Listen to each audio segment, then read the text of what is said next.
In the previous lecture, we learned that we can always trace back the origin of an UTXO to a Coinbase transaction. So you can always trace back the origin of a piece of Bitcoin to a Coinbase transaction. For that purpose, you can use any block explorer and just pick up a block and navigate the transactions until you hit a Coinbase transaction, which is the origin of any Bitcoin. For that purpose, I just pick up a block over here. You can use whatever block you want. And in this block, I know that we have a Coinbase transaction.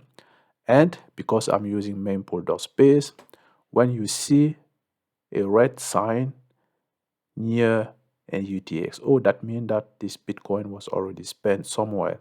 So therefore, if you then click on that, you can see this is the input. So the Coinbase transaction we saw earlier, 648. If I go back, you can see 6488. So it is this amount of Bitcoin that is then used as input over here.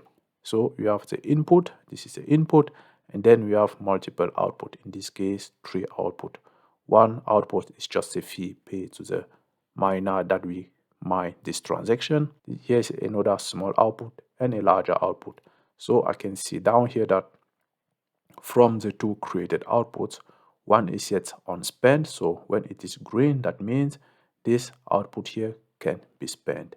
But when it is red, that means the output is already spent. So if you click on that, you can then see this. This is it. You can see that this output was then part of a larger transaction. Therefore, a transaction can have multiple inputs and multiple outputs. Here you have multiple inputs and multiple outputs. And if we then scroll down, you can see these are the inputs with the separate values, and these are the output. And in this case, we can even see that all the output are already spent. So I can also click on that one, and we can see how this is going. This looks like somebody is consolidating a lot of Bitcoins into one single address. This looks quite funny. And this is the fee, I guess. Quite interesting. You can also do the same thing on bitfit.live. You can see, for example, let me go a little bit back. Over here, we have a Coinbase transaction. You can see that from that transaction, one output was created and that output is already spent. So if you click over here, you can see it's part of a transaction with 6 input and 2 outputs. From the 2 outputs, you can see it said 2 outputs plus the fee. So from the 2 outputs, one output is already spent. So somebody already used this Bitcoin as input in another transaction. So if I click over here, I can see this was used as input in this transaction and to create 2 other transactions that are also already spent. So let's see what happens with this one. You can click over there, and this also looks like a large consolidation.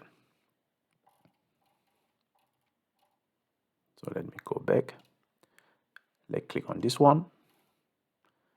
Here we have 7 inputs and 2 outputs. Looks like somebody is consolidating all his Bitcoins into one address. Remember that to be able to use an input in a transaction, you must prove that you are the owner of the private key to that Bitcoin address. So this Bitcoin address over here, the person that is using this Bitcoin address in this transaction must prove that he is the owner of the private key. So he must produce a digital signature that corresponds to this public key to be able to spend this piece of Bitcoin, because using a Bitcoin like this in a transaction means we are spending this piece of Bitcoin.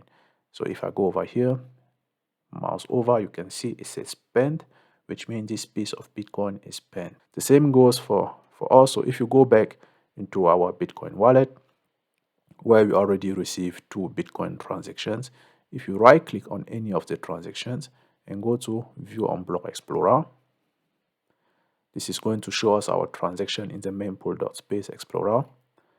And down here, you can see this is our address, and the Bitcoin in that address is yet not spent. This is why you can see this small green dot over here. This is spent, this is spent, this is unspent, and so on. So this was used as input to the transactions that transfer us this amount of Bitcoin. But we also know that we did the transfer over the exchange. Therefore, this address here must belong to a Bitcoin or to a crypto exchange.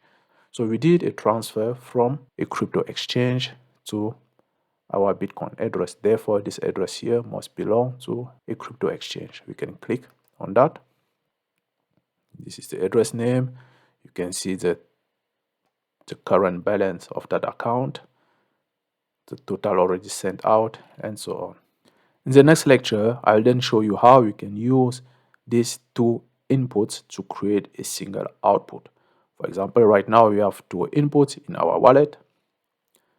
If I go over here to addresses, you can see we have two public addresses, both with this amount of Bitcoin, and the total balance of our Bitcoin wallet is this amount. Now, if you want to create one output that contains our entire Bitcoin, then you have to use these two inputs in a transaction and create one output. So we are going to do that in the next lecture.